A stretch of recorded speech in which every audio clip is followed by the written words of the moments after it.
میں اس چیز میں انہیں انوالو کرنا نہیں چاہوں گا۔ ایبک نے خوبصورتی سے جواب دیا تو اروش نے گردن موڑ کر مہاروش کو دیکھا جس کے چہرے پر کوئی تاثر نہیں تھا۔ ان کا انہیں آس پاس ہوٹنگ ہونا شروع ہو گئی تھی۔ سب لوگ مسکرا کر ایبک کو دیکھ رہے تھے جس نے بڑے احترام سے اپنی بیوی کا ذکر کیا تھا۔ تو مطلب سر، اس بات سے یہ ثابت ہوا کہ آپ کی بیگم نہ ماڈل ہے اور نہ فلم سٹار؟ ایک پترکار نے سلسلہ کلام پھر سے جاری کیا۔ ایسا ہی ہے، ایبک نے جواب دیا۔ آپ اس کی ایک تصویر سوشل میڈیا پر شیئر کر سکتے ہیں۔ آپ کے فینس کیوریس ہیں کہ وہ کیسی نظر آتی ہے؟ پہلے والی لڑکی نے پوچھا، جس کو شاید اس کی بیوی سے ملنے کا زیادہ شوق تھا۔ کیوریوسٹی اچھی چیز ہے، اور جیسا کہ میں بتا چکا ہوں وہ ان چیزوں سے دور رہتی ہے، تو میں ان کی تصویر وغیرہ شیئر نہیں کر سکتا۔ ایبک نے جواب دیا تو باقی سب لوگ حیرت سے ایک دوسرے کو دیکھنے لگے۔ سر، وہ آپ کی بیوی ہے، دی گریٹ ایگ غازیان کی، جو ہر سوشل میڈیا پر ایکٹیو ہوتا ہے۔ تو ایسا کیسے ہو سکتا ہے؟ اس کی بیوی قطعاً ظاہر نہ ہو، ایک پترکار نے الجھ کر پوچھا۔ نو کمنٹ، ایبک سنجیدگی سے کہتا اپنی جگہ سے اٹھ کھڑا ہوا تو ایک ہجوم نے ہر طرف سے اس کو اپنے گھیرے میں لے لیا اور مختلف قسم کے سوالات کرنے لگے جن پر اب وہ خاموش تھا، مگر اس کے ساتھ موجود گارڈز ان سب لوگوں کو پیچھے کرنے کے چکر میں تھے۔ ایبک غازیان، تمہارا شوہر؟ عائشہ نے مہاروش کو دیکھ کر پوچھا۔ مہاروش محض اتنا بولی۔ یامان نے کوئی جلد بازی تو نہیں کی؟ عائشہ کے لہجے میں فکرمندی تھی۔ اب جو ہونا تھا وہ ہو گیا، فضل نے کہا۔ یامان نے کہا، ولیمے سے پہلے دوبارہ نکاح ہوگا۔ اروش نے کہا تو سب چونک کر اس کو دیکھنے لگے۔ دوبارہ نکاح؟ مہاروش ناسمجھی سے اس کو دیکھنے لگی۔ ہاں، دوبارہ نکاح جو پہلے ہوا تھا اس میں تمہارا کوئی محرم رشتہ نہیں تھا۔ تبھی یامان نے کہا، تو تھا۔ جب وہ ولیمے کا سوچیں گے ہم دوبارہ نکاح کا مدعا سامنے رکھیں گے، اور خیر سے تم اب یہاں ہو، دیکھتے ہیں کیا ہوتا ہے۔ اروش نے بتایا، یہ تو اچھی بات ہے پھر۔ عائشہ مسکرا کر بولی، مگر مہاروش وہاں سے اٹھ کر چلی گئی۔ میں دیکھتی ہوں۔ اروش فضل اور عائشہ کو دیکھتی مہاروش کے پیچھے گئی۔ اروش نے مہاروش کو آواز دی جو اپنے کمرے میں آئی تھی۔ امی، اب یہ سب کیا ہے؟ مہاروش نے اروش کو دیکھ کر کہا، کیا ہی کیا ہے؟ تم اس بات پر خفا ہونا کہ ایبک نے زبردستی تم سے نکاح کیا ہے، تو اب یامان خود تمہارا نکاح اس سے کروانا چاہتا ہے، تو اب تمہیں مشکل نہیں ہونی چاہیے۔ ایبک اب تمہارے بابا کی خواہش ہے۔ اروش نے سنجیدگی سے کہا، وہ میرے بابا کی خواہش نہیں ہے امی، وہ اس لیے یہ سب کر رہے تاکہ کچھ فضول مت سوچو۔ مہاروش کچھ کہنے والی تھی جب اروش نے ٹوکا، ٹھیک ہے، آپ لوگوں کا جو جی چاہتا ہے وہ کرے، میں کون ہوتی ہوں روکنے ٹوکنے والی؟ مہاروش سر جھٹک کر بولی تو اروش نے تأسف سے اس کو دیکھا۔ آپ ڈیوٹی کب سٹارٹ کریں گے اپنی؟ مہاروز نے یامین سے پوچھا جو موبائل میں مصروف تھا۔ کل سے، یامین نے بتایا۔ میری ہدایتیں یاد ہے نا؟ مہاروز نے غور سے اس کو دیکھ کر کہا۔ تو یامین موبائل اسکرین سے نظریں ہٹاتا اس کو دیکھنے لگا جو اپنے چہرے پر معصوم تاثرات سجائے اس کے جواب کی منتظر تھی۔ بالکل یاد ہے، اگر کچھ اور ایڈ کرنا ہے تو بتا دو۔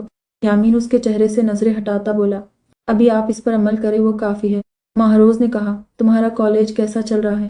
یامین نے پوچھا، اچھا، کل آپ لینے آئیں گے نا؟ مہاروز نے بتانے کے بعد پوچھا، میں بزی ہوں، زمان کے ساتھ چلی جانا کالج، یامین نے کہا۔ تو مہاروز کا دل بجھ گیا یہ سوچ کر کہ یامین اب تک ناراض تھا، پہلے تو مصروفیت میں بھی آ جاتے تھے۔ مہاروز نے شکوہ کیا، ایکسکیوز می۔ یامین اس کی بات نظر انداز کرتا اٹھ گیا تو مہاروز کی آنکھوں میں نمی اتر آئی۔ وہ فون کیوں نہیں اٹھا رہی؟ غازیان سکندر نے مسز غازیان سے کہا جن کا موبائل مسلسل بز رہا تھا۔ نیوز چینل نہیں دیکھا آپ نے؟ ہر جگہ ایبک کے خفیہ نکاح کے چرچے ہیں، اوپر سے اس نے جو لائیو انٹرویو دیا ہے اس نے تو سوشل میڈیا پر کوہرام مچا دیا ہے۔ یہ کالز ایبک کے بارے میں پوچھنے کے لیے آ رہی ہیں اور میں اس پوزیشن میں نہیں جو ہر ایک کو جواب دیتی پھروں۔ مسز غازیان پھٹ پڑی، ایبک ہے کہاں؟ سکندر غازیان نے ٹھنڈی سانس خارج کی، پتہ نہیں۔ مسز غازیان نے لا علمی کا اظہار کیا، تو پتہ کرو اور اس کی بیوی کو آواز دو، بات کرنی اس سے۔ غازیان سکندر نے سخت لہجے میں کہا، نہیں، وہ گھر پر کل سے اپنی بیوی کو لے کر گیا ہے اور جانے کہاں غائب ہے دونوں۔ مسز غازیان تنافر سے بولی، میں پتہ کرتا ہوں، غازیان سکندر نے کہا۔ تبھی گھر میں پاکیزہ داخل ہوئی۔ سنو لڑکی، تم اپنے آنے جانے کا وقت کیوں نہیں رکھتی؟ مسز غازیان نے اپنی توپوں کا رخ پاکیزہ سے کیا جو ابھی جم سے واپس لوٹی تھی۔ میری مرضی، آپ کو کیا اعتراض ہے میرے آنے سے؟ میں نے کبھی آپ سے نہیں کہا ایسا۔ پاکیزہ نے ناگوار نظروں سے اس کو دیکھ کر کہا، تم خود کو سمجھتی کیا ہو؟ ہمارے ٹکڑوں پر پلتی ہو۔ مسز غازیان آپے سے باہر ہوئی، اپنا جملہ درست کرے۔ آپ کے ٹکڑوں پر نہیں پلتی، اپنے باپ کے ٹکڑوں پر پلتی تھی، مگر اب میں خود کا کھاتی ہوں، اس لیے مجھے دوبارہ ایسا کوئی طعنہ مت دیجیے گا۔ پاکیزہ نے بیلچک انداز میں کہا، تم سے مجھے ایک ضروری بات کرنی ہے۔ غازیان سکندر مسز غازیان کو خاموش رہنے کا اشارہ کرتے پاکیزہ سے بولے، جی کہیے، مجھے اپنے کمرے میں جانا ہے پھر۔ پاکیزہ نے سنجیدگی سے کہا، ارسلان سے ملی تم؟ غازیان سکندر کے سوال پر وہ سخت بدمزہ ہوئی۔ اس بات کو بہت عرصہ ہوا ہے جب میں صاف الفاظ میں یہ بولا تھا کہ میں اس سے شادی نہیں کروں گی، اور اگر آپ اس سے ڈیل کرنے میں اتنی دلچسپی رکھتے ہیں تو ان کے یہاں ایک بیٹی ہے، خرم بھائی کی شادی کروا دے، ڈیل پکی ہو جائے گی۔ پاکیزہ اپنی بات کہہ کر ان دونوں کو ہکا بکا چھوڑ کر اوپر کی جانب بڑھ گئی۔ اتنی زبان دراز ہے، رکھا کیوں ہے یہاں اس کو؟ شادی کروائیں اور چلتا کرے اس کو۔ مسز غازیان نے غصے سے غازیان سکندر سے کہا، تم کول ڈاؤن ہو جاؤ، میں دیکھتا ہوں۔ غازیان سکندر نے تسلی کروائی، جس پر اس نے نخوت سے سر جھٹکا۔ کون بات کر رہا ہے؟ اپنے نمبر پر ان نون نمبر سے کال دیکھ کر پاکیزہ نے پوچھا۔ میں ہوں، تمہاری ماں، دوسری جانب سے بتایا گیا تو پاکیزہ چونکی۔ مسز فاروقی، آپ کو آج میری یاد کیسے آ گئی؟ پاکیزہ نے طنزیہ لہجے میں کہا۔ تم نے میرا نمبر بلاک کیا تھا۔ مسز فاروقی اس کی بات نظر انداز کرتی بولی۔ کیا ہوگا، یاد نہیں؟ پاکیزہ نے لاپرواہی سے کہا۔ تمہارے بھائی کا ایکسیڈنٹ ہو گیا تھا، بہت کریٹیکل کنڈیشن ڈاکٹرز نے بتائی تھی۔ مسز فاروقی نے بتایا۔ میرا کوئی بھائی نہیں، وہ آپ کا بیٹا ہے، اس لیے میرے ساتھ کسی کے رشتے نہ بنائیں۔ پاکیزہ نے کوفت سے کہا۔ اپنے باپ سے بھی ایسے بات کرتی ہو؟ انہوں نے پوچھا۔ میں ان سے کوئی بات ہی نہیں کرتی، اور آپ کو یہ بات میں بہت بار بتا چکی ہوں۔ پاکیزہ نے کہا۔ تمہاری نیو تصویریں دیکھی میں نے، بہت مایوسی ہوئی۔ مسز فاروقی نے کہا۔ اوہ، تو وقت مل گیا کیا آپ کو؟ پاکیزہ نے مصنوعی حیرانی کا مظاہرہ کیا۔ خود سے کس چیز کا بدلہ لے رہی ہو؟ کیوں خود کو برباد کر رہی ہو؟ مسز غازیان نے ایک کے بعد ایک سوال کیا۔ برباد نہیں، آباد کر رہی ہوں، اور یہ میری زندگی ہے، اس کو جیسے چاہے میں جی سکتی ہوں۔ پاکیزہ نے حتمی لہجے میں کہا۔ یہ زندگی اللہ تعالیٰ کی امانت ہے پاکیزہ، اس کو اچھے کاموں میں کرو۔ مسز فاروقی نے کہا۔ لیکچر پورا ہو گیا ہو تو میں کال رکھتی ہوں، پاکیزہ نے بیزاری سے کہا۔ میری کیا غلطی ہے جو تم ایسا روڈلی رویہ اختیار کرتی ہو؟ میں ماں ہوں تمہاری، اپنی ماں سے کون ایسے بات کرتا ہے؟ مسز فاروقی کے لہجے میں افسوس تھا۔ دیکھیے، میری کوئی ماں نہیں اور نہ کوئی باپ ہے، میں ایک یتیم لڑکی ہوں جس نے ماں باپ ہونے کے باوجود ایک یتیموں جیسی زندگی گزاری ہے، جس نے اکیلے سب کچھ جھیلا ہے، جو روئی بھی اکیلی ہے اور ہنسی بھی اکیلی ہے۔ میری آپ سے دلی درخواست ہے کہ میرے زخموں پور نمک چھڑکنے کے لیے کال مت کیا کرے۔ پاکیزہ ایک سانس میں کہتی کال کٹ کر گئی۔ اپنا نمبر چینج کرنا پڑے گا۔ موبائل بیڈ پر پھینک کر وہ خود سے بڑبڑائی۔ یہ میری بیوی کہاں ہے؟ میں اس کو لینے آیا ہوں۔ ایبک یمان کے گھر آتا سیدھا اپنے مطلب کی بات کی۔ تمہاری بیوی یہی ہے، اندر آؤ۔ عائشہ کو اس کے بیوی لفظ پر ہنسی آئی۔ اس کو بلوا دے، ایبک نے کہا۔ بلواتی ہوں، عائشہ نے کہا، اور وہاں سے چلی گئی۔ تبھی اروش بھی ہال میں آئی۔ السلام علیکم، اروش نے اس کو دیکھ کر سلام کیا۔ وعلیکم السلام، کیسی ہیں آپ؟ ایبک نے اخلاقیات نبھائے۔ الحمدللہ ٹھیک، تم آؤ بیٹھو۔ اروش نے اس کو بیٹھنے کا اشارہ کیا۔ تم آج کیوں آئے ہو؟ میں نے بتایا تھا میں کچھ دن یہیں رہوں گی۔ ماں روش سیڑھیاں اترتی بنا کسی پر نظر ڈالے ایبک سے بولی تو اروش نے اس کو گھورا۔ روش، یہ کیا طریقہ ہے شوہر سے بات کرنے کا؟ اروش نے اس کو جھڑکا، جبکہ ایبک جو اب عادی ہو گیا تھا مسکراہٹ ضبط کے ماں روش کو دیکھنے لگا۔ کل پورا دن یہی تھی تو میں نے سوچا آج آپ کو لینے آ جاؤں۔ ایبک نے تمت کے بجائے آپ پر لفظ استعمال کیا تو ماں روش آنکھیں چھوٹی کے اس کو گھورنے لگی۔ تم جاؤ، مجھے آنا ہوگا تو بابا سائی کے ساتھ آ جاؤں گی۔ ماں روش سر جھٹ کر بولی۔ شوہر سے کیا تو تڑاک کر کے بات کر رہی ہو؟ وہ تمہیں اتنی عزت سے مخاطب کر رہا ہے اور تم بدلحاظی کا مظاہرہ کر رہی ہو، کیا یہ تربیت ہے ہماری؟ اروش نے افسوس سے اس کو دیکھا تو ماں روش چنچلائی۔ امی، آپ کو کچھ نہیں پتا، ماں روش نے کہا۔ کیا کچھ نہیں پتا؟ شوہر کو آپا کہہ کر مخاطب کرو، کیونکہ رتبے میں اور عمر میں دونوں لحاظ سے تم سے بڑا ہے، اروش نے کہا تو ایبک نے اپنے فرضی کالر جھاڑے۔ مجھے عادت نہیں، ماں روش نے کہا۔ کیا آنٹی رہنے دے، منہ سے خواپا کہہ دینے سے کیا ہوگا جب یہ پوری طرح سے ایک شوہر کے حقوق سے غافل ہے؟ ایبک مظلومیت سے بولا۔ کیا مطلب؟ اروش کا ماتھا ٹھنکا۔ اس نے تنبیہ کرتی نظروں سے ماں روش کو گھورا جو ایبک کو گھور رہی تھی۔ مطلب صاف ہے، یہ میری چیزوں کا خیال نہیں رکھتی، میرے دیر آنے پر میرا انتظار نہیں کرتی، مجھے کب کیا کھانا ہے اس سے بھی یہ بے نیاز ہوتی ہے۔ ایبک نے اپنا رونا ڈالا۔ کیا بکواس کر رہے ہو تم؟ ماں روش کا دل چاہا اس کا گلا دبا دے۔ یہ ماں کے سامنے تم اس قدر بدلحاظی کر رہی ہو، اکیلے میں تو جانے کیا کرتی ہوگی تم اس کے ساتھ، یہ ہو کیا گیا ہے تمہیں؟ اروش بے یقین نظروں سے ماں روش کو دیکھنے لگی۔ اب میں اور کیا بتاؤں؟ میں اگر بتانے پر آیا تو پوری کتاب لکھ ڈالوں۔ ایبک چڑھاتی نظروں سے ماں روش کو دیکھ کر اروش کو بتانے لگا۔ تم نے مجھے شرمندہ کیا ہے روش۔ اروش نے افسوس بھری نظروں سے اس کو دیکھا۔ یہ ایک نمبر کا جھوٹا ہے، جھوٹ بیانی کر رہا ہے۔ آپ کیا مجھے جانتی نہیں، اور یہ اتنا معصوم بالکل بھی نہیں جتنا آپ کے سامنے ظاہر کر رہا ہے۔ ماں روش اپنے بال نوچنے کے قریب ہوئی۔ آپ کو پتہ ہے ہماری شادی کی پہلی رات انہوں نے میرے ساتھ کیا کیا تھا؟ ایبک نے کہا تو ماں روش کو اپنے سامنے خطرے کی گھنٹیاں بجتی سنائی دی۔ کیا کیا تھا روش نے؟ روش نے جاننا چاہا۔ ایب کا ماہ روش وان کرتی نظروں سے اس کو دیکھنے لگی۔ میرے ساتھ چل رہی ہو نا؟ جواباً ایب بس یہ بولا، میں آتی ہوں۔ ماہ روش دانت پیس کر کہتی اوپر کی جانب بڑھ گئی۔ تم نے بتایا نہیں؟ اروش نے کہا رہنے دے بس۔ ایبک نے کہا، یہ لو گرما گرم چائے اور کباب۔ مجھے تمہاری پسند کا پتہ نہیں تھا، اس لیے ابھی اس سے کام چلا لو اور بتاؤ کیا کھانا پسند کرو گے؟ عائشہ نغمہ کے ساتھ ٹرالی گھسیٹ کر لاتی مسکرا کر ایبک سے بولی، اس تکلف کی ضرورت نہیں تھی، میں ویسے بھی اب جانے والا تھا۔ ایبک نے خجلت کا شکار ہوا۔ تکلف کیسا اور جلدی کیا ہے جانے کی؟ ویسے میں تمہاری بیوی کی پھوپھو ہوں۔ عائشہ نے اپنا تعارف کروایا۔ او اچھا نائس۔ ایبک مسکرا کر اس کو دیکھ کر بولا، یمان اپنے آفس میں ہے، اس کو تم سے کوئی ضروری بات کرنی ہے، اگر وقت ملے تو ملنے چلے جانا۔ یہ کارڈ ہے۔ اروش نے ایک کارڈ اس کے سامنے کیا۔ ٹھیک ہے، میں مل لوں گا ان سے، مگر کیا بات کرنی ہے انہوں نے مجھ سے؟ کیا آپ کو اندازہ ہے؟ ایبک نے جاننا چاہا۔ ہمیں پتہ ہے، پر وہ یہ تم سے بات کرے تو زیادہ اچھا ہے، اروش نے کہا تو ایبک نے سمجھنے والے انداز میں سر کو جنبش دی۔ میں تیار ہوں۔ ماہ روش تیار ہو کر نیچے آتی سنجیدگی سے بولی، ٹھیک ہے پھر ہم چلتے ہیں۔ ایبک ایک نظر ماہ روش پر ڈالتا مسکرا کر بولا۔ عائشہ اور اروش نے ایک آواز میں کہا، آپ لوگ کبھی چکر لگائیں ہماری طرف؟ ایبک نے کہا، انشاءاللہ ضرور۔ جواب عائشہ نے دیا۔ تب منہ کیوں بنایا ہوا ہے؟ آنا تو تھا نا؟ ایبک ڈرائیونگ کرتا ماہ روش سے بولا جو خاموش تھی۔ تم سے بات کر رہا ہوں۔ اس کے جواب نہ دینے پر ایبک تھوڑی اونچی آواز میں بولا، میرے سر میں درد ہے، بہتر ہوگا جو ابھی تم مجھ سے کوئی بات نہ کرو۔ ماہ روش نے سنجیدگی سے جواب دیا تو ایبک کندھے اچکا کر چپ ہو گیا۔ تھوڑی دیر تک گھر آ گیا تو ایبک اس کو گھر چھوڑتا خود دوبارہ باہر نکل پڑا۔ بھو، ماہ روش اپنے کمرے میں جا رہی تھی جب اچانک پاکیزہ اس کے راستے میں حائل ہوتی چیخی، تم نے مجھے ڈرا دیا۔ ماہ روش سینے پر ہاتھ رکھ کر اس کو دیکھ کر بولی، ہاں ہاں چلیار، یہ بتاؤ اپنی امی کی طرف گئی تھی؟ پاکیزہ ہنس کر پوچھنے لگی۔ جی، ماہ روش جواب دیتی کمرے میں داخل ہوئی تو پاکیزہ بھی اس کے پیچھے آئی۔ تم کیا ہمیشہ ایسے رہتی ہو؟ پاکیزہ نے سوال کیا۔ ایسے کیسے؟ عبایا اتارتی ماہ روش نے ناسمجھی سے اس کو دیکھنے لگی۔ حجاب نقاب وغیرہ میں؟ پاکیزہ نے پوچھا۔ ہاں، میں ایسے رہتی ہوں، ماہ روش نے مسکرا کر بتایا۔ اپنی ماں سے سیکھا ہوگا؟ پاکیزہ نے دوسرا سوال کیا۔ ہاں، میں نے بچپن میں اپنی ماں کو ہمیشہ پردہ کرتا دیکھا تھا تو خود بھی کرنا شروع ہوئی، ماہ روش نے جواب دیا۔ میری ماں بھی پردہ کرتی ہیں، جب میں چھوٹی تھی تو میں بھی کرتی تھی۔ پاکیزہ کا لہجہ اداس ہو گیا تھا۔ تمہاری ماں؟ ماہ روش کو یقین نہیں آیا۔ اس کے سامنے مسز غازیان کا عکس لہرایا تھا، تبھی جھرجھری لے کر اس سے پوچھنے لگی، ہاں یہ جو یہاں رہتی ہے وہ میری ماں نہیں ہے؟ ایبک غازیان اور خرم غازیان کی ماں ہے۔ میری ماں کا نام پارس ہے، پارس علی فاروقی۔ پاکیزہ اس کی حیرانی بھانپ کر مسکرا کر بولی، تو تم اسٹیپ سسٹر ہو ایبک کی؟ ماہ روش جیسے ساری بات جان گئی۔ ہاں غازیان سکندر، وہ تمہارا باپ ہے، اور باپ کا اس طرح نام نہیں لیا جاتا۔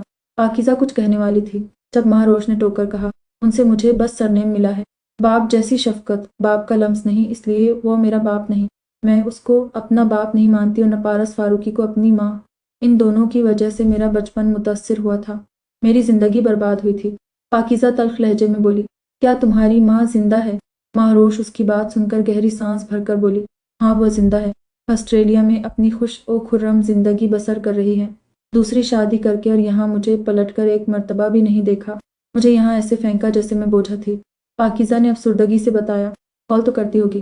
ماہ روش نے کہا، مجھے جب یہاں چھوڑ کر گئی تھی تو بہت وقت بعد کال کی تھی، تب مجھے یاد بھی نہیں تھا کہ میری کوئی ماں بھی ہے۔ پاکیزہ کا لہجہ تلخ تھا، تم پردہ کرتی تھی؟ ماہ روش اس کا لباس دیکھ کر بولی، نہیں۔ پاکیزہ نے انکار کیا، تم نے جو کہا ابھی، جب تمہاری ماں پردہ کرتی تھی تو تم بھی کرتی تھی۔ ماہ روش نے یاد کروایا، حجاب کرتی تھی، سال کی تھی، مگر جب یہاں آئی تو میرے اسکول کا پہلا دن تھا، ایسا نہیں تھا کہ میں اتنی بڑی ہو کر نرسری کلاس میں تھی، میں نے اپنا اسکول چینج کروایا تھا، اور جب میں اسکول جانے کے لیے تیار ہوئی تو… رکو رکو، کہاں جا رہی ہو؟ مسز غازیان نے 9 سالہ پاکیزہ کو مخاطب کیا جو اپنا بیگ پکڑے باہر کی طرف بھاگ رہی تھی۔ اسکول جا رہی ہوں، پاکیزہ نے رک کر پلٹ کر جواب دیا۔ ایسے جاؤ گی؟ اسکول جا رہی ہو یا قرآن خوانی پر یا قبرستان میں کسی پر کل پڑھنا ہے؟ مسز غازیان تمسخر آمیز نظروں سے اس کو دیکھ کر بولی جو اپنے یونیفارم میں ملبوس تھی اور سر پر حجاب کیا ہوا تھا، میں تو ہمیشہ ایسے جاتی تھی اور کیا خرابی ہے؟ پاکیزہ ناسمجھی سے اس کو دیکھ کر بولی، یہ اتارو۔ مسز غازیان نے ایک جھٹکے میں اس کے سر سے حجاب نکالا۔ یہ کیا کر رہی ہے؟ میرا اسکارف واپس کرے، پاکیزہ نے پریشانی سے کہا۔ اپنے بال ٹھیک کرو، اور اگر یہاں رہنا ہے تو جیسا میں نے کہا ویسا بس کرتی جاؤ۔ بدقسمتی سے تم سکندر کی بیٹی ہو، اور اگر ایسے ہولی میں گئی تو سب مذاق ہمارا اڑائیں گے۔ مسز غازیان اس کا جبڑا دبوچ کر بولی، میں ایسے نہیں جاتی باہر، امی جان کہتی ہے۔ بے حجاب بچیوں پر فرشتے لعنت بھیجتے ہیں۔ پاکیزہ گھٹی گھٹی آواز میں بتانے لگی، اپنی ماں کا لیکچر کسی اور کو دو، اتنی وہ پارسا، اب نکلو اور جاؤ یہاں سے۔ مسز غازیان نے کسی اچھوت کی طرح اس کو خود سے دور کیا، جس پر وہ گرتے گرتے بچی۔ میرا اسکارف دیں پلیز، پاکیزہ نے معصوم لہجے میں ایک بار پھر سے منت سماجت کی، مگر اس کی سننے والا کوئی نہیں تھا۔ 9 سال کی پاکیزہ کا وہ پہلا دن تھا جب وہ بے حجاب اپنے گھر سے باہر نکلی تھی، ورنہ میری ماں ہمیشہ مجھے چھپا کر رکھتی تھی۔ گھر میں کوئی مہمان بھی آتا تو مجھے حجاب کرنے کا کہتی، چاہے یہ بات کسی کو ناگوار کیوں نہ لگتی۔ میں اس دن ڈر ڈر کر اسکول گئی تھی۔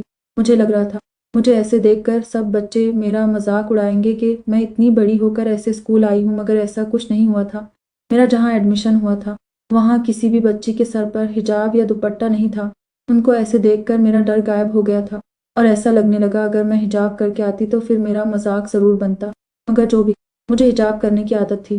کچھ دن اپنا آپ عجیب لگتا تھا، مگر دھیرے دھیرے عادت ہو گئی، اور حجاب کیا ہوتا ہے یہ بات پاکیزہ غازیان مکمل طور پر فراموش کر گئی۔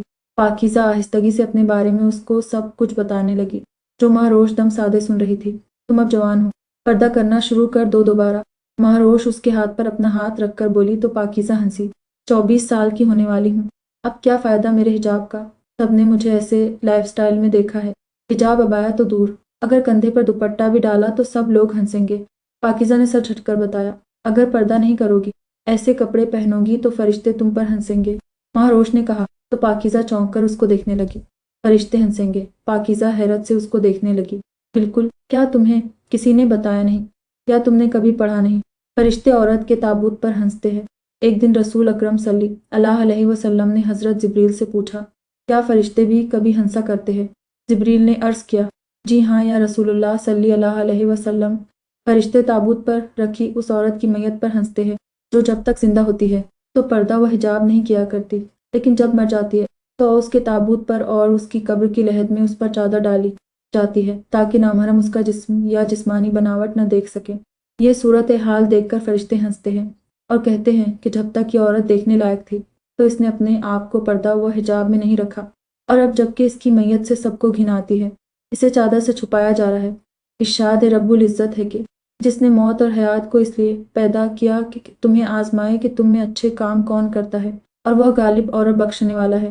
بے شک جو لوگ اپنے پروردگار سے غائبانہ طور پر ڈرتے رہتے ہیں ان کے لیے بخشش ہے اور بڑا ثواب ہے۔ اللہ تعالیٰ تو عورت کو مرنے کے بعد بھی مرد سے زیادہ کفن کا کپڑا عطا فرماتا ہے۔ عورت کو چاہیے کہ دنیا میں بھی اپنے پروردگار کو راضی کرے۔ مہروش نے ٹھہرے ہوئے لہجے میں اس کو بتاتی گئی تو پاکیزہ کے وجود میں سنسنی سی دوڑ گئی۔ وہ بنا سانس لیے کٹک مہروش کا چہرہ تکنے لگی۔ جاری ہے 13 جان لے سیزن 2 آف حال دل، تحریر رمشا حسین، ایپیسوڈ 47۔ مجھے پتہ نہیں تھا۔ پاکیزہ سے مزید کچھ نہ بولا گیا۔ زیادہ تر لوگوں کو نہیں پتہ ہوتا، مجھے بھی نہیں ہوتا تھا پتہ۔ اگر میری ماں میری رہنمائی نہ کرتی یا میں موٹیویشن سپیچز نہ دیکھتی، وہاں مجھے بہت نالج ملی ہے۔ اگر کبھی تمہارا حجاب کرنے کا دل چاہے مگر لوگوں کا خیال تمہیں ایسا کرنے سے روکے تو اسلام میں پردے کی اہمیت دیکھنے ارادہ خود بخود مضبوط ہو جائے گا۔ لوگوں کا کیا ہے، یہ آج بھی بات کر رہے اور کل بھی بات کریں گے۔ مہروش نے نرم لہجے میں کہا، موٹیویشن سپیچز میں کیا ہوتا ہے؟ پاکیزہ نے اگلا سوال کیا۔ اس میں یہ ہوتا ہے کہ جو اسپیکر ہوتا ہے، جس نے سپیچ کرنا ہوتی ہے، اس کے پاس آپ کے ہر سوال کا جواب ہوتا ہے، وہ بھی قرآنی تعلیمات کے ساتھ، یعنی وہ آپ کو آیت کے ساتھ بتائے گی تاکہ جن کے دلوں میں وسوسے آتے ہیں وہ ختم ہو جائیں۔ مہروش نے بتایا، ٹھیک ہے، میں نے مان لیا ہمارا اسلام ہمیں پردے کا حکم دیتا ہے، پر لڑکوں کو چاہیے نہ وہ اپنی نظروں پر قابو پائیں، نظریں جھکایا کرے تاکہ جو لڑکیاں پردہ نہیں کرتی وہ ایزی رہیں۔ پاکیزہ نے کہا تو مہروش مسکرائی۔ تم بہن بھائی کو کچھ سمجھانا بہت مشکل ہے، مہروش نے کہا۔ مطلب؟ پاکیزہ ناسمجھی سے اس کو دیکھنے لگی۔ میں تمہیں ایک بات بتاتی ہوں۔ ایک عورت نے ایک مرد جو کہ اس کو پردہ کرنے کی تاکید کر رہا تھا اس سے کہا، آپ ہمیں پردہ کرنے کا کہتے ہیں لیکن خود اپنی آنکھیں کیوں نہیں جھکا لیتے؟ اس شخص نے کہا، اگر آپ کے پاس برتن میں شہد ہو تو آپ اس کو مکھیوں سے کیسے محفوظ رکھیں گی؟ اس عورت نے کہا، میں برتن کو ڈھانپ دوں گی۔ اس شخص نے کہا، برتن کو کیوں ڈھانپنا ہے؟ آپ ان مکھیوں کو منع کرے کہ شہد پر نہ بیٹھے۔ پھر اس شخص نے کہا، آپ بھی حجاب کر لیا کرے تاکہ انسانوں میں جو مکھیاں ہیں ان سے محفوظ رہیں۔ مہروش نے ایک بار پھر اس کو لاجواب کر دیا۔ ماں دے آنٹی نے کہا، آپ کو مجھ سے کوئی بات کرنی تھی۔ یمان کے آفس آ کر بولا، بیٹھو۔ اس کو کھڑا دیکھ کر یمان نے بیٹھنے کا کہا، اب بتائیں۔ ایبک چیئر گھسیٹ کر بیٹھتا اس کی جانب متوجہ ہوا۔ چائے یا کافی؟ یمان نے پہلے یہ پوچھا۔ کچھ بھی نہیں، آپ کے گھر سے کھا کر نکلا ہوں۔ ایبک نے بتایا کہ تمہیں یہاں بلوانے کا مقصد یہ ہے کہ ہم چاہتے ہیں ولیمے سے پہلے تمہارا اور روش کا دوبارہ نکاح ہو۔ یمان نے سنجیدگی سے کہا، دوبارہ نکاح کیوں؟ ایبک ناسمجھی سے اس کو دیکھنے لگا۔ کیونکہ ہمارے خاندان میں جو لوگ لا علم ہیں، اس نکاح سے ان کو پتہ چل جائے۔ سب کو یہی معلوم تھا کہ وہ داؤد کی منگ ہے، مگر یمان اتنا کہتا چپ ہو گیا۔ ٹھیک ہے، جیسا آپ چاہتے ویسا ہو جائے گا، مجھے کوئی اعتراض نہیں۔ ایبک نے کہا، نکاح ہمارے گھر ہوگا، ولیمہ جہاں ہونا ہوگا اس کا تمہیں پتہ ہوگا، مگر میری ایک شرط ہے۔ یمان نے کہا، کون سی شرط؟ ولیمے میں میڈیا کا ہجوم نہیں ہوگا، جو اکثر تمہارے یہاں پارٹیوں میں ہوتا ہے۔ میں نہیں چاہوں گا میری بیٹی کا تھوڑا بھی عکس میڈیا میں آئے۔ تم میری بات کا مطلب سمجھ رہے ہو نا؟ یمان نے آخر میں اس سے پوچھا۔ میڈیا رپورٹرز تو ہوں گے، آپ کو پتہ ہے میری کیا حیثیت ہے؟ نکاح پر ہی بہت سے سوال۔ یہ بات تمہیں خفیہ نکاح کرنے سے پہلے سوچنی چاہیے تھی۔ ٹھیک ہے، اگر تمہارا دل میڈیا کو انوائٹ کرنے کا ہے تو ایز یو وش، مگر وہ وہاں نہیں آئیں گے جہاں میری بیٹی ہو۔ تم ولیمہ گھر کے لان میں کرنا پر میڈیا والے تمہارے گھر کے گیٹ کے باہر موجود ہوں۔ تمہیں بس دنیا والوں کو اپنے ولیمے کا بتانا ہے نا، تو ٹھیک ہے، جو ہوگا وہ باہر سے دیکھ سکتے ہیں، مگر ان کی انٹری اندر نہ ہو۔ یمان کا لہجہ ٹل تھا، جیسے وہ اپنی بات منوا کر ہی رہے گا۔ تبھی ایبک کی بات درمیان میں کاٹ کر بولا، آپ کا بھی تو تعلق سنگنگ سے تھا، پھر کیا آپ نے بھی ایسا کیا تھا؟ آپ نے ایسی سچویشن میں کیسے سروائیو کیا؟ ایبک اس کی بات پر پوچھنے لگا۔ پہلی بات، میں نے خفیہ نکاح نہیں کیا تھا۔ دوسری بات، جب ہمارا نکاح ہوا تو سنگنگ کی دنیا سے میرا بوائکاٹ ہو چکا تھا، جس وجہ سے مجھے کسی ایسی سچویشن کا سامنا کرنا نہیں پڑا۔ یمان نے بتایا، بوائکاٹ کرنے کی خاص وجہ ہے؟ ایبک نے پوچھا۔ خود کو اپنی شریک حیات کے قابل بنانے کی ایک چھوٹی سی کوشش تھی۔ یمان شانے جھکا کر بولا، تو کیا آپ نے اپنی اتنی بڑی کامیابی محض اپنی بیوی کی وجہ سے چھوڑی؟ ایبک جتنا حیران ہو سکتا تھا اتنا ہوا۔ تم کہہ سکتے ہو کیونکہ مجھے یہ دنیاوی کامیابی جتنی چاہیے تھی اس سے زیادہ ملی۔ اسی زمانے میں سنگنگ کرنا میرا جنون ہوا کرتا تھا۔ ایسا لگتا تھا اس کے لیے میں ہر چیز نظر انداز کر سکتا ہوں، مگر ایسا نہیں تھا۔ کوئی اور بھی تھا جس کے لیے میں نے اپنا جنون سر سے اتار پھینکا۔ یمان ہلکی مسکراہٹ سے بولا تو ایبک کو ماہ روش کا مسکرانا یاد آیا۔ ٹھیک ہے، میں چلتا ہوں۔ ایبک اپنا سر ہر سوچ سے آزاد کرتا بولا، امید ہے جو میں نے کہا وہ تمہیں یاد ہوگا۔ یمان نے سنجیدگی سے کہا، یاد ہے، تھوڑا مشکل ہے مگر میں سنبھال لوں گا۔ پر کیا ایک آخری سوال میں کر سکتا ہوں؟ کسی خیال کے تحت ایبک نے پوچھا۔ پوچھو، یمان نے اجازت دی۔ آپ نے میرے ہاتھ میں اپنی بیٹی کا ہاتھ اتنی آسانی سے کیوں دے دیا؟ آئی مین، میں نے زبردستی اس کے ساتھ نکاح کیا تھا۔ عام طور پر جو لڑکی کا باپ ہوتا ہے بہت واویلا کرتا ہے، اور کچھ تو اپنی بیٹیوں کو قصوروار سمجھتے ہیں، مگر ان دونوں میں سے کچھ بھی آپ نے نہیں کیا۔ کیوں نہیں کیا آپ نے ایسا؟ ایبک کے لہجے میں الجھن تھی، کیونکہ ایسے تماشا کھڑا ہوتا تمہاری آنکھوں میں صاف ظاہر تھا کہ تم روش کو کسی قیمت پر بھی طلاق نہیں دو گے۔ پھر ہمیں خلع کا مطالبہ کرنا پڑتا، کورٹ کچہری کے دھکے کھانے پڑتے، اور میں نہیں چاہتا تھا، کیونکہ ایسے پھر لوگ میری بیٹی کے کردار پر سوال اٹھاتے۔ ان کو تو بس موقع چاہیے ہوتا ہے۔ اب دوبارہ نکاح کروانے کا مقصد بھی یہی ہے کہ سب جان جائیں کہ روش کا نکاح اس کا باپ اپنی مرضی سے کروا رہا ہے۔ تمہارے بارے میں مجھے جانکاری تھی، تم کسی بھی لحاظ سے کم نہیں تھے، پھر مجھے اعتراض کیوں ہوتا؟ مانا تمہارا طریقہ غلط تھا، بہت زیادہ غلط تھا، تمہیں ایسا نہیں کرنا چاہیے تھا، مگر جو ہوا سو ہوا۔ اس کو بدلا نہیں جا سکتا مگر سنوارا ضرور جا سکتا ہے، اور بس میں یہی کوشش کر رہا ہوں۔ باقی تمہارا ظاہری حلیہ بہت عجیب ہے۔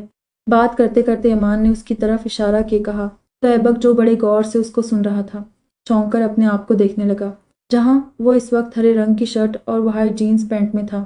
ماتھے پر بال بکھرے ہوئے تھے، گلے میں مختلف سی اور الگ الگ ڈیزائن کی 3 لاکٹس پہنے ہوئے تھے، بائیں کان پر ایک ٹاپس بھی پہنا ہوا تھا، اور ہاتھوں میں مختلف بینڈز پہنے ہوئے تھے، اور دونوں ہاتھوں کی انگلیوں میں رنگز بھی تھی، جس میں ایک اس کے نام کی الفابیٹ تھی تو دوسری میں رنگ میں لکی پتھر تھا۔ یہ عجیب ہے، ایبک حیران ہوا، یہ آج کل کا فیشن ہے۔ خیر، ولیمے میں پلیز تم یہ سب اتارنا، اسپیشلی یہ بلیک ٹاپس۔ یمان سر جھٹ کر کہتا آخر میں اس کے کان کی طرف اشارہ کیا۔ ٹھیک ہے، بالی پہن لوں گا، کالی سی بہت خوبصورت ہے میرے پاس۔ ایبک اس کی اتنی پابندیوں پر زچ ہوا، اتنی باتیں خاموشی سے اس نے اپنی زندگی میں سکندر غازیان کی بھی نہیں سنی تھی جتنی آج ایک دن میں یمان اس کو سنا چکا تھا۔ ایبک ایک بات مان گیا تھا، اور وہ یہ تھی، اگر وہ صحیح طریقہ اپنا کر یمان سے ماہ روش کا رشتہ مانگتا تو اس کو ایڑیاں رگڑنی پڑتی، پھر شاید شادی کا کوئی چانس بنتا، مگر سچ شکر تھا اس نے غلطی کی، مگر صحیح طریقہ اپنا کر بے وقوفی نہیں کی۔ امید ہے نکاح اور ولیمے پر تمہارا گیٹ اپ اچھا ہوگا، یمان نے مسکرا کر کہا۔ اب سمجھ آیا وہ مس حجابن اتنا تیکھا کیوں بولتی ہے۔ یہ خاندانی پہچان ہے۔ شاید تبھی جو اس کا بھائی عثمان، وہ بھی جب بولتا ہے تو منہ سے انگارے ہی نکلتے، اور اسپیشلی اس کی بہن، اس کو کیسے بھول گیا، وہ بھی باتونی تھی۔ پھر اب اس کا باپ کیسے بار بار تانا دے چکا ہے کہ میں نے زبردستی نکاح کیا ہے ان کی بیٹی سے، خیر اب رشتہ داری جوڑی ہے تو یہ جلی کٹی باتیں تو سننے پڑیں گی۔ ایبک غور سے یمان کا چہرہ دیکھتا دل ہی دل میں سوچنے لگا، مگر منہ پر کہنے کی زحمت نہیں کی۔ ٹھیک ہے، آپ کو مایوسی نہیں ہوگی۔ اتنا کہہ کر ایبک اٹھ کھڑا ہوا۔ خدا حافظ، یمان نے کہا تو ایبک سر ہلاتا اس کے آفس سے باہر نکل گیا۔ ایبک کبھی پارکنگ ایریا میں اپنی گاڑی کے پاس آیا ہی تھا جب اس کے کانوں میں ایک آواز پڑی، القرآن سورہ نمبر 24 النور آیت نمبر 26، گندی عورتیں خبیث گندے مردوں کے لیے ہیں اور خبیث گندے مرد خبیث گندی عورتوں کے لیے، پاکیزہ عورتیں پاکیزہ مردوں کے لیے ہیں اور پاکیزہ مرد پاکیزہ عورتوں کے لیے، ان کا دامن پاک ہے ان باتوں سے جو بنانے والے بناتے ہیں، ان کے لیے مغفرت ہے اور رزق کریم۔ ایبک گاڑی کا دروازہ بند کرتا پلٹ کر اس آواز کا تعقب کرنے لگا تو اس کی نظر چند قدموں کے فاصلے پر ایک مولوی صاحب پر پڑی جو ایک آدمی کو پڑھ کر سنا رہا تھا، جس کی نظریں نیچے جھکی ہوئی تھی۔ کچھ سوچ کر ایبک نے اپنے قدم اس مولوی صاحب کی طرف بڑھائے۔ السلام علیکم، ایبک نے سلام کیا۔ وعلیکم السلام، جواب میٹھے لہجے میں دیا گیا۔ وہ آدمی جبکہ وہاں سے چلا گیا تھا۔ یہ آپ نے جو پڑھا اس کا کیا مطلب تھا؟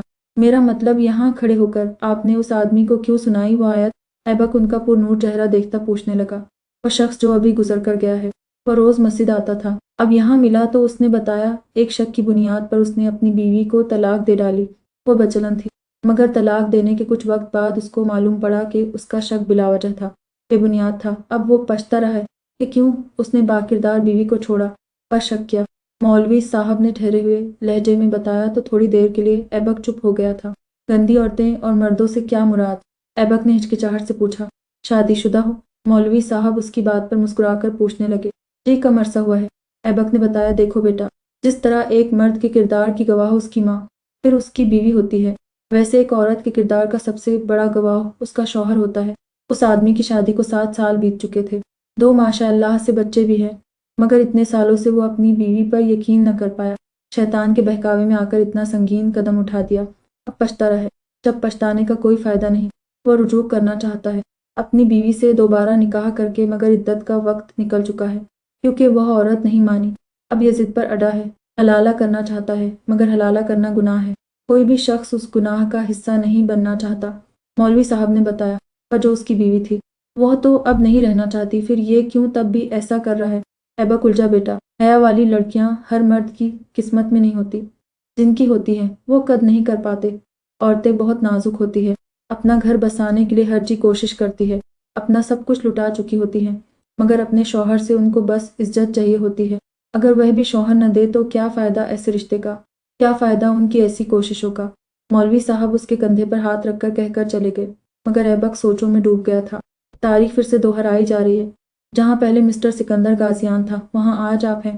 میری ماں کو بھی چھوڑا گیا تھا کیونکہ ان کو اپنا جسم چھپانا پسند تھا، نمائش کرنا نہیں۔ میری ماں کے اوپر طلاق کا دھبا لگا کیونکہ ان کو پسند نہیں تھا غیر مردوں سے مسکرا کر ملنا، ہاتھ ملانا، گوسپ کرنا۔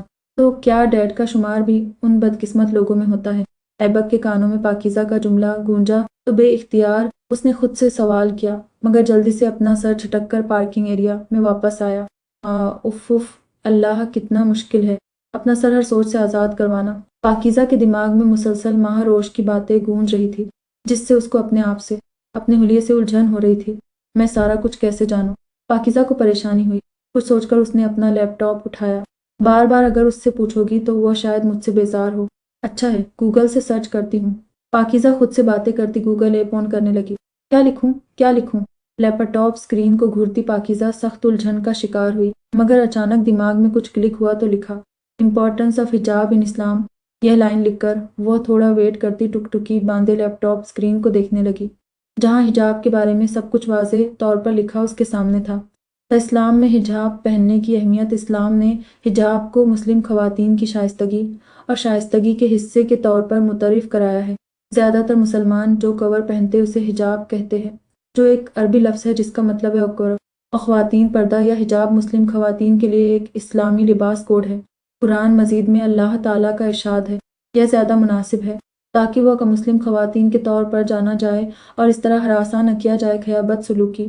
سورۃ الحجاب 59 مسلمانوں کا ماننا ہے کہ ان کی زندگی کا اصل مقصد خالق قادر مطلق اللہ کی ان کی ہدایات کے مطابق عبادت کرنا ہے، جیسا کہ مقدس کتاب قرآن میں نازل ہوا ہے اور اسلام کے آخری نبی محمد صلی اللہ علیہ وسلم کی تعلیمات کے ذریعے۔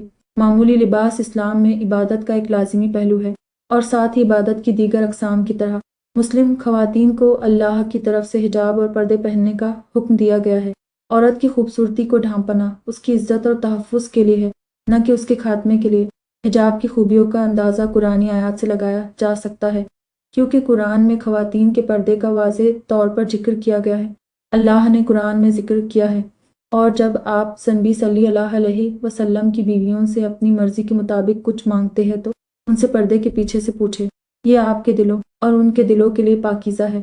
سورۃ الاحزاب 53 اوپر سے آیت ہم یہ نتیجہ اخذ کر سکتے ہیں، حجاب پاکیزگی ہے، اور حجاب پہننے سے دل زیادہ پاک ہو جائے گا، کیونکہ یہ برے اعمال اور خیالات سے بچاتا ہے۔ حجاب اور خواتین کا پردہ کسی حد تک پابندی کے لیے نہیں ہے، یہ ایک ایسا ذریعہ ہے جس میں مسلم معاشرہ مناسب طریقے سے کام کر سکتا ہے۔ اسلام افراد اور معاشرے کو عجیب و غریب حالات سے بچاتا اور ان کی حفاظت کرتا ہے۔ چنانچہ حجاب پہنتے ہوئے مسلم خواتین نے برے کاموں اور خیالات سے بھی حفاظت کی۔ حجاب خواتین کو اختیار، وقار اور احترام کی ہوا دیتا ہے۔ صرف وہی لوگ جو اچھے سلوک کرتے ہیں وہ دوسروں سے تعریف اور اعلیٰ احترام کی توقع کر سکتے ہیں۔ ہم یہ نعمتیں اللہ تعالیٰ کی رضا کے لیے نیک اعمال کرتے ہوئے حاصل کر سکتے ہیں، اور حجاب پہننا بھی ایک ہے۔ If Allah, it is very deep. سارا کچھ دیکھنے اور پڑھنے کے بعد پاکیزہ نے سوچ لیا تھا، خود کو بدلنے کی کوشش وہ ضرور کرے گی۔ یا اللہ، اگر آپ چاہتے ہیں میں حجاب کرنے لگوں تو پلیز میری مدد کرے، میرے ارادے مضبوط کرے۔ میرے اندر انسانوں کا خوف نہیں، آپ اپنا خوف ڈالے۔ مجھے لوگوں کی فکر نہیں، آپ کی فکر ہونے لگ جائے۔ پلیز میری مدد کرے۔ لیپ ٹاپ کو سائڈ پر کرتی پاکیزہ ڈریسنگ ٹیبل کے سامنے کھڑی ہوتی اللہ سے مخاطب ہونے لگی۔ مجھے شاپنگ کرنی چاہیے اپنے سیاح جی کے ساتھ۔ بائے دا وے وہ مجھے ٹوکتا کیوں نہیں؟ جو بھی میں اس کی منکوہا ہوں، اب اس کو روک ٹوک کرنی چاہیے۔ اگر اتنی نالج اس کی چھوٹی بہن میں ہے تو ڈمپل بائے کے پاس بھی نالج کا ذخیرہ ہونا چاہیے۔ پاکیزہ کو زمان کا خیال آیا تو خود سے باتیں کرنے لگی۔ آج میں اس سے ملوں گی، اینڈ آئی ایم شیور میری ڈریسنگ دیکھ کر ٹوکے گا ضرور، اس کو ٹوکنا پڑے گا۔ پاکیزہ خود سے عزم کرتی وارڈروب سے ایک ڈریس نکال کر چینجنگ روم میں داخل ہوئی۔ جب وہ واپس آئی تو نیلے رنگ کے سلیو لیس ٹاپ اور بلیک جینس میں تھی۔ واہ پاکیزہ، تم تو قیامت لگ رہی ہو۔ آئینے میں اپنا خوبصورت عکس دیکھتی وہ شوخی سے بڑبڑائی، مگر مجھے اب ایسی ڈریسنگ نہیں کرنی چاہیے۔ حجاب کے بارے میں اتنا جاننے کے بعد تو بالکل بھی نہیں، مگر یار مجھے ڈمپل بائے کو ستانا ہے، اس کو بتانا ہے میں اس کی منکوہا ہوں، اس کو میری کیئر کرنی چاہیے، پر میں خود کو چینج بھی کرنا چاہتی ہوں۔ God is very confusing. پاکیزہ کو اپنا دماغ معاف ہوتا محسوس ہوا۔ ایک طرف سے وہ خود کو بدلنا چاہتی تھی، دوسری طرف وہ چاہتی تھی ایسا اس کو زمان کہے، مار اس پر غور کرے، اس کو سی غلط بتائے، وہ اپنا حق جتائے۔ ایک خواہش نے اس کے اندر جم دیا تھا، آریہ پار کرنا پڑے گا۔ پاکیزہ مضبوط لہجے میں بڑبڑاتی ٹیبل کے ڈراور سے ایک کیچر نکال کر اپنے کھلے بالوں کو اس میں مقید کیا، پھر دوبارہ وارڈروب کے سامنے کھڑی ہوتی، وہاں سے اپنی لان جیکٹ نکال کر پہنی جس سے اس کے ظاہر ہوتے برہنہ بازو چھپ گئے۔ اب ٹھیک ہے، پاکیزہ ایک آخری تنقیدی نظر خود پر ڈالتی اپنا پرس اور موبائل اٹھا کر کمرے سے باہر نکلی۔ اس کا ارادہ اب زمان کے پاس جانے کا تھا۔ میری ریسرچ کے مطابق وہ اس وقت یہیں سے گزرتا ہے۔ پاکیزہ سنسان سڑک کے پاس کھڑی زمان کی گاڑی کا انتظار کر رہی تھی، جس کے آنے کا دور دور تک کوئی نام و نشان تک نہیں تھا۔ لگتا ہے اس نے اپنا راستہ بدل دیا ہے۔ 10 منٹ مزید گزر جانے کے بعد زمان کا اتا پتہ نہیں ہوا تو پاکیزہ اداس ہونے لگی، مگر تبھی پاکیزہ کی نظر دور سے آتی گاڑی پر پڑی تو اس کا چہرہ کھل اٹھا۔ مائی گڈنس از کمنگ۔ پاکیزہ جلدی سے سائڈ پر ہوتی اپنی جیکٹ اتارنے لگی، پھر کیچر میں مقید اپنے بالوں کو آزاد کیا تاکہ زمان کو لگے وہ سارا راستہ ایسے ہی تھی۔ جیکٹ کو اپنے ایک بازو پر رکھتی اس نے زمان کی آتی گاڑی کے سامنے اپنا ہاتھ لہرایا، جس پر گاڑی اس کے سامنے رک بھی گئی تھی۔ ہے dimple boy, what you know about love? پاکیزہ شیشہ نوک کرتی چھوٹتے ہی سوال کیا تو زمان نے عجیب نظروں سے اس کو دیکھا۔ اس سوال کے لیے مجھے روکا تھا؟ زمان نے اس کو گھورا۔ بالکل بھی نہیں، دراصل مجھے شاپنگ پر جانا تھا، تمہارا ہی انتظار کر رہی تھی، پاکیزہ نے بتایا تو زمان کی لاشعوری طور پر نظر اس کے ٹاپ پر گئی۔ اس سے زیادہ چھوٹا ٹاپ نہیں ملا تھا پہننے کے لیے۔ زمان اپنی نظریں اس کے چہرے پر ٹکاتا طنزیہ لہجے میں بولا تو پاکیزہ نے بے ساختہ اپنے کہہ کا گلا گھونٹا۔ نہیں ملا، تبھی تو مال جا رہی ہوں تاکہ مل جائے، پاکیزہ نے بڑی معصومیت سے پوچھا تو زمان کے ماتھے پر بل نمایاں ہوئے۔ نہ جاری ہے، تیرا ہوں جان لے سیزن 2 آف حال دل تحریر رمشا حسین ایپیسوڈ 48 حجاب اسپیشل۔ اس شارٹ ٹاپ کے لیے تمہیں مال جانے کی زحمت نہیں کرنی چاہیے، بلکہ وہ تمہیں لنڈا بازار میں مل جائے گا۔ زمان نے دانت کچکچا کر کہا۔ ڈمپل بائے، میں پاکیزہ ہوں، تم کیا چاہتے ہو میں اتنے سستے کپڑے پہنوں؟ It's not fair. پاکیزہ ہمیشہ کی طرح اس کی شرٹ کا تیسرا بٹن بند کرتی نروٹھے پن سے بولی۔ میں اس حلیے میں تمہیں اپنی گاڑی میں نہیں بیٹھانے والا۔ زمان نے اپنا سر جھٹکا۔ پھر کس حلیے میں لے جانا چاہتے ہو؟ Tell me. پاکیزہ نے اپنا کان اس کے سامنے کیا۔ لسن مسز زمان۔ زمان کچھ کہنے والا تھا، تب پاکیزہ اس کو ٹوک کر بولی، میں تمہیں اپنی بیوی نہیں مانتا۔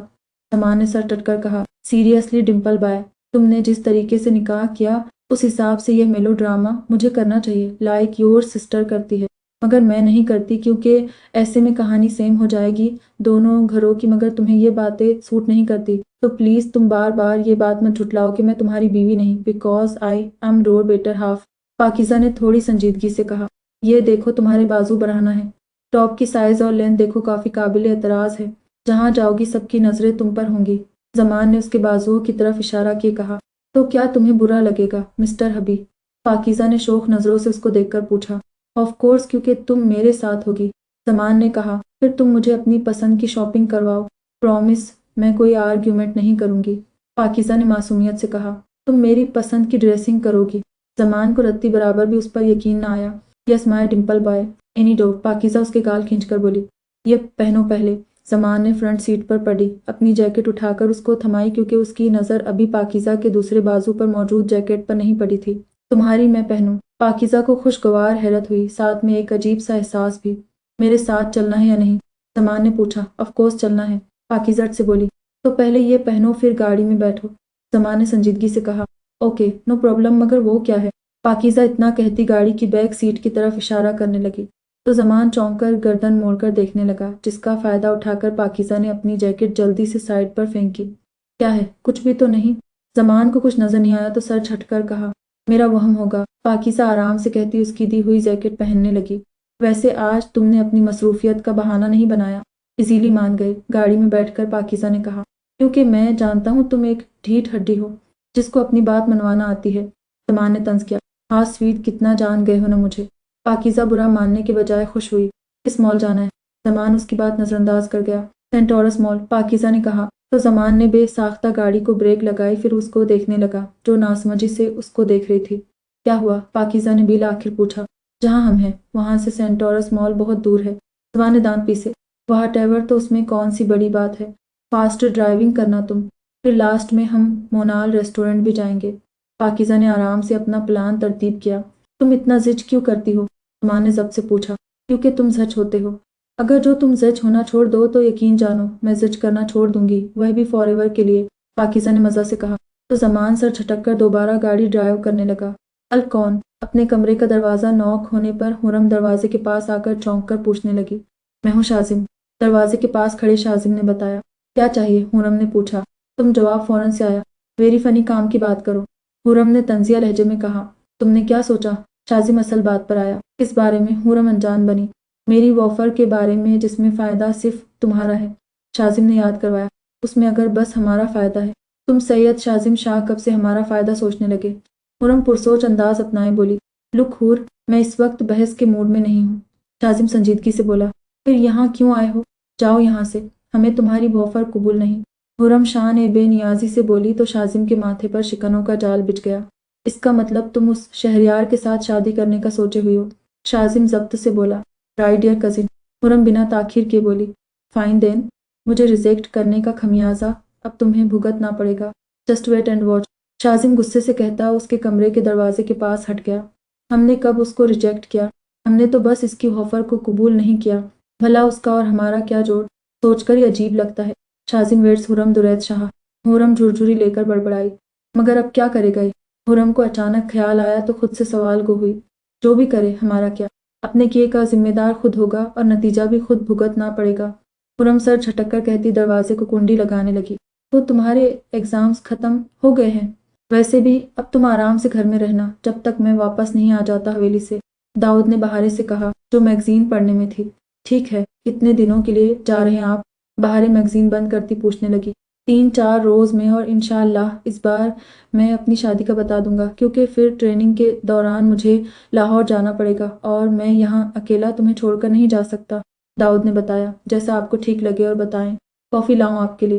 بہارے نے پوچھا۔ ہاں، کافی کی طلب تو ہو رہی ہے، مگر وہ میں یہاں نہیں پیوں گا، کافی پینے ہم کیفے چلتے ہیں، تم اٹھو اور تیار ہو جاؤ، داؤد نے مسکرا کر کہا۔ تو بہارے اٹھ کھڑی ہوئی، تبھی داؤد کا موبائل رنگ کرنے لگا۔ گیو می فیو منٹس۔ داؤد موبائل اسکرین پر نمبر دیکھتا بہارے سے کہتا لاؤنج سے باہر نکل گیا۔ اعزاز کیوں کال کی ہے مجھے؟ داؤد کال ریسیو کرتا سنجیدگی سے بولا۔ داؤد یار کی ہو گیا ہے، ہم بچپن کے ساتھی ہیں، اور تم ہو جس نے پوری طرح سے بوائکاٹ کر لیا ہے ہم سے۔ دوسری طرف اعزاز نے شکوہ کیا، کام کی بات کرنی ہے تو کرو ورنہ میں کال رکھتا ہوں۔ داؤد نے بیزاری کا مظاہرہ کیا۔ ہم دوست ہیں تیرے، اس بار سلیم بولا، وہ جو مجھے طوائف کھانے لے گئے تھے۔ اگر مجھے تم میں سے کسی کی خصلت کا پتہ ہوتا تو میرے دوست تم لوگ کبھی نہیں ہوتے۔ داؤد نفرت سے بولا۔ سن داؤد، زیادہ غصہ مت دکھا، وہاں سے تو لڑکی لے کر نکلا تھا، بتا کہاں ہے وہ؟ اعزاز نے سنجیدگی سے پوچھا۔ مائنڈ یور اون بزنس، داؤد ناگوار لہجے میں بولا۔ اس کو ذرا برابر پسند نہیں آیا تھا اعزاز کا یوں بہارے کے بارے میں بات کرنا۔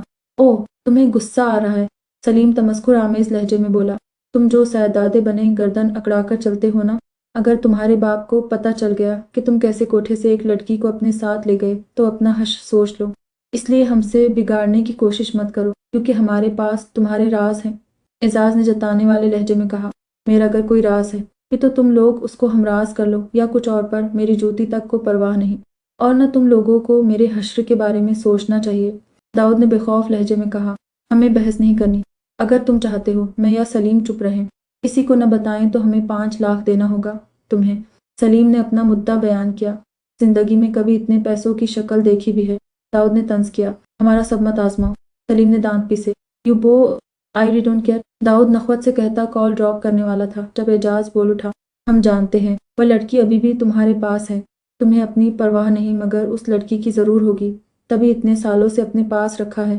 اگر تم نے ہمارا کہا نہیں مانا تو اس لڑکی کے ساتھ ہم کیا کر جائیں ہمیں بالکل اندازہ نہیں۔ تم لوگوں نے غلط شخص کو لتاڑا ہے، اب میرے وار کے لیے تیار رہنا۔ داؤد غصے سے بے حال ہوتا سخت لہجے میں کہتا کال کٹ کر گیا۔ کیا ہوا؟ بہارے چادر پہن کر باہر آئی تو داؤد کو پہلے کی طرح پرجوش نہیں دیکھا تو پوچھا۔ کچھ نہیں، تم بتاؤ تیار ہو؟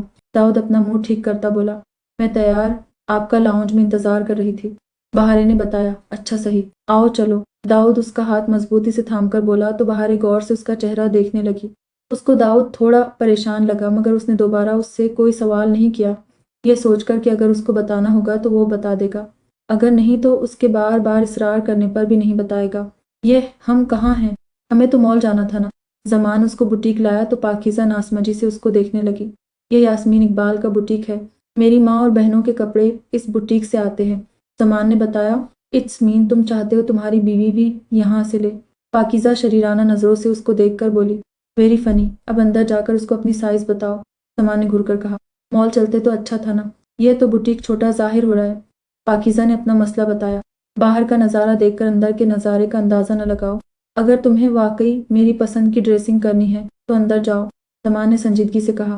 اوکے، پر میں اندر کیسے جاؤں؟ کسی کو جانتی تک نہیں۔ اگر تم آئے ہو تو اندر ساتھ چلو، پاکیزہ نے کہا۔ یہاں اندر میرے رشتہ دار نہیں بیٹھے اور نہ مال میں تمہارے خاندان والے ہوتے ہیں، اس لیے اندر جاؤ، مطلوبہ چیزیں تمہیں مل جائیں گی۔ یاسمین اقبال بہت بڑی ڈیزائنر ہے، اندازہ تمہیں ہو جائے گا، زمان نے سر جھٹ کر بتایا۔ مگر میرا ڈیزائنر تو زمی ہے، اور اچھا تھا، جو شرٹ کے ساتھ جینز پہنتی تھی۔ اب جانے کیا دیکھنے کو ملے گا اندر؟ پاکیزہ بڑبڑاتی بوٹیک کے اندر داخل ہونے لگی، جبکہ اس کو جاتا دیکھ کر زمان نے ایک نمبر ڈائل کیا۔ Hello ma'am, how can I help you? پاکیزہ جیسے ہی اندر داخل ہوئی تو ایک لڑکی نے مسکرا کر پوچھا، یاسمین اقبال ہیں یہاں؟ مجھے ان کو اپنا سائز دینا ہے۔ پاکیزہ نے کیا کہا؟ اس کو خود بھی سمجھ نہیں آیا۔ کیا کہا؟ وہ لڑکی ناسمجھی سے اس کو دیکھنے لگی۔ یہ جن کا بوٹیک ہے، اس سے مجھے ملنا ہے، اپنے ڈریسز ڈیزائن کروانے ہیں، پاکیزہ نے بتایا۔ آپ تھوڑا ویٹ کریں، وہ لڑکی کہہ کر وہاں سے چلی گئی تو پاکیزہ ارد گرد کا جائزہ لینے لگی، جہاں قیمتی امتزاج کے خوبصورت ڈریسز موجود تھے، تو مطلب یہاں مردوں کا آنا الاؤ نہیں۔ پاکیزہ نے بس لڑکیوں کو دیکھا تو اندازہ لگایا۔